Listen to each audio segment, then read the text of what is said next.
2009-ൽ പുറത്തിറങ്ങിയ ജെയിംസ് കാമറൂണിന്റെ അവതാർ എന്ന സിനിമ ലോക സിനിമ ചരിത്രത്തിലെ ഒരു വിപ്ലവം തന്നെയായിരുന്നു. കാഴ്ചയിലെ ഭംഗിയും വിഎഫ്എക്സ് പുതുമകളും കൊണ്ട് ഈ സിനിമ ഒരേ സമയം മനസ്സിനെയും കണ്ണിനെയും ആകർഷിച്ചു.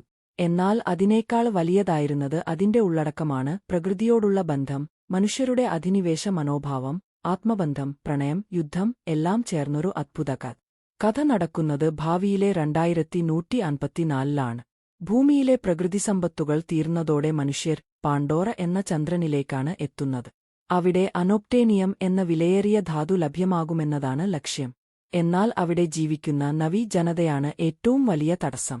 ഇവർ നീലനിറമുള്ള വലിയ ശരീരമുള്ളവരാണ്. എന്നാൽ അതിലപ്പുറം ഇവർക്ക് പ്രകൃതിയുമായി ഉള്ള ബന്ധം അത്രയും ആഴമുള്ളതാണ്. ഓരോ മരത്തിലും മൃഗത്തിലും ഇവർ ഒരു ആത്മാവിനെയും ദൈവത്തെയും കാണുന്നു. അവരുടെ ജീവൻ അതിലെയാണ് സ്ഥാപിതമായിരിക്കുന്നത്.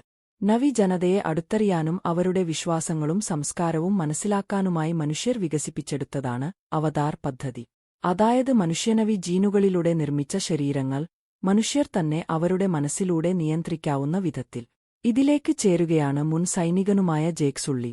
കാൽമുട്ടിന് താഴെ വാതകമായിട്ടുള്ള ജേക്ക് തന്റെ മരിച്ച ഇരട്ട സഹോദരന്റെ സ്ഥാനത്താണ് ഈ പദ്ധതിയിൽ ചേരുന്നത്.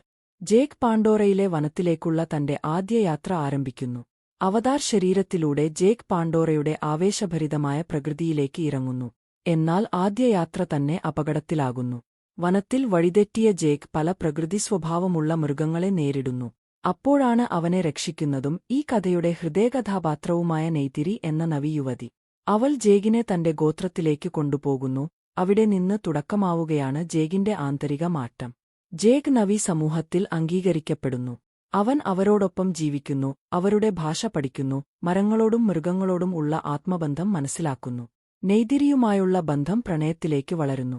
മനുഷ്യന്റെ മനസ്സിനുള്ളിൽ നവി മനുഷ്യൻ പിറന്നുപോകുന്നു. എന്നാൽ പാണ്ടോറയിലെ മനുഷ്യർക്ക് ഈ മാനസിക മാറ്റം ഇഷ്ടമല്ല. കാരണം ജേക്ക് അവിടെ ചാരനാണ്. നവി ജനതയെ എങ്ങനെ അവിടെ നിന്ന് നീക്കിക്കളയാമെന്നതിന്റെ വിവരം ശേഖരിക്കാനായി അയച്ചിട്ടുള്ളതാണ്. കാരണം നവി ജനത താമസിക്കുന്ന വലിയ മരമായ ഹോംട്രീയുടെ ചുവടിലാണ് ധാതു അവശിഷ്ടങ്ങൾ ഉരിഞ്ഞുകിടക്കുന്നത്. അതിനാൽ അതിനെ നശിപ്പിക്കണമെന്നതാണു തീരുമാനം. ജേക്ക് മനസ്സുവേണ്ടി നോക്കുന്നു. ആ പുഷ്പങ്ങളും മൃഗങ്ങളും നിറഞ്ഞ പ്രകൃതിയെയും ആത്മബന്ധം നിറഞ്ഞ നവി ജീവിതത്തെയും ഉപേക്ഷിക്കാൻ അവനാകുന്നില്ല. എന്നാൽ അതിനായി ഉയരുന്ന പ്രതികാരശക്തിക്ക് നേരിടാൻ ജേക്ക് ഒരുക്കമല്ലാതിരിക്കുന്നു. മനുഷ്യർ ആക്രമണം തുടങ്ങുന്നു. ആകാശത്തിൽ നിന്നും അതിവേഗം വരുന്ന യന്ത്രവിമാനങ്ങൾ, ബോംബുകൾ, തോക്കുകൾ എല്ലാം ചേർന്ന് ഹോംട്രീ നശിപ്പിക്കപ്പെടുന്നു. നെയ്തിരിയുടെ പിതാവ് കൊല്ലപ്പെടുന്നു. നവി ജനത ചിതറുന്നു. ജേക്ക് നെയ്തിരിയുടെയും ഗോത്രവുമൊക്കെ നഷ്ടപ്പെടുത്തുന്നു. പിന്നീട് ജേക്ക് വലിയൊരു തീരുമാനമെടുക്കുന്നു. ആകാശത്തിലെ ഏറ്റവും അപകടകരമായ പറക്കുന്ന ജീവിയെ ടോറുക്ക് കീഴടക്കുന്നു. നവി സമൂഹം അതിനെ ഒരു ദൈവീക ചിഹ്നമായി കണക്കാക്കുന്നു. ജേക്ക് വീണ്ടും അവരുടെ മുന്നിലെ നായകനാവുന്നു. പാണ്ടോറയിലെ മറ്റു നവി ഗോത്രങ്ങളെ ഒന്നിപ്പിച്ച് മനുഷ്യർക്കെതിരായ പോരാട്ടം ആരംഭിക്കുന്നു. അതിനു മുമ്പ് ജേക്ക് നവി ജനതയുടെ ആത്മീയ കേന്ദ്രമായ സൗൾട്രീയുടെ മുന്നിൽ നോവാതെ പ്രാർത്ഥിക്കുന്നു. നമ്മൾ നമ്മുടെ ഭൂമി രക്ഷിക്കാൻ ശ്രമിക്കുകയാണ്. ദൈവമേ, നമ്മെ സഹായിക്കണമേ. മുൻകൂട്ടി പറഞ്ഞതുപോലെ മനുഷ്യരുടെ ആയുധങ്ങൾക്കും യന്ത്രങ്ങൾക്ക് സമതുല്യമായി പാണ്ടോറയുടെ തന്നെ പ്രകൃതിശക്തികൾ ഉയരെടുത്ത് എത്തുന്നു. കാടിലെ മൃഗങ്ങൾ വരെ യുദ്ധത്തിനായി പൊങ്ങുന്നു. ഓരോ നവി വില്ലും അമ്പും പിടിച്ച് പോരാട്ടത്തിനിറങ്ങുന്നു. അതിനുശേഷം ഒരു അതികഠിന പോരാട്ടത്തിനൊടുവിൽ ജേക്ക് നേരിട്ട് കൊളണൽ ക്വാരിച്ചിനെ നേരിടുന്നു. കൊമ്പനിയായ ഈ മനുഷ്യൻ ജേക്കിന്റെ അവതാർ ശരീരത്തെ തകർക്കാൻ പോകുന്ന സമയത്ത് തന്നെ നെയ്തിരിയാണ് രക്ഷിക്കുന്നത്. ക്വാരിച്ചിനെ കൊല്ലപ്പെടുന്നു. അവസാനമായി മനുഷ്യരെ പാണ്ടോറയിൽ നിന്നും പുറത്താക്കുന്നു. ജേക്ക് തന്റെ മനസ്സിനെ അവന്റെ അവതാർ ശരീരത്തിലേക്ക് സ്ഥിരമായി മാറ്റുന്നതിനായി സൗൾട്രീയിൽ ഒരു ആത്മീയ ചടങ്ങ് നടത്തുന്നു. ആ ചടങ്ങിലൂടെ ജേക്ക് ഇനി മനുഷ്യനായിരുന്നില്ല, പൂർണ്ണമായും ഒരു നവി ആയിത്തീരുന്നു. പാണ്ടോറയുടെ പുത്രനായി.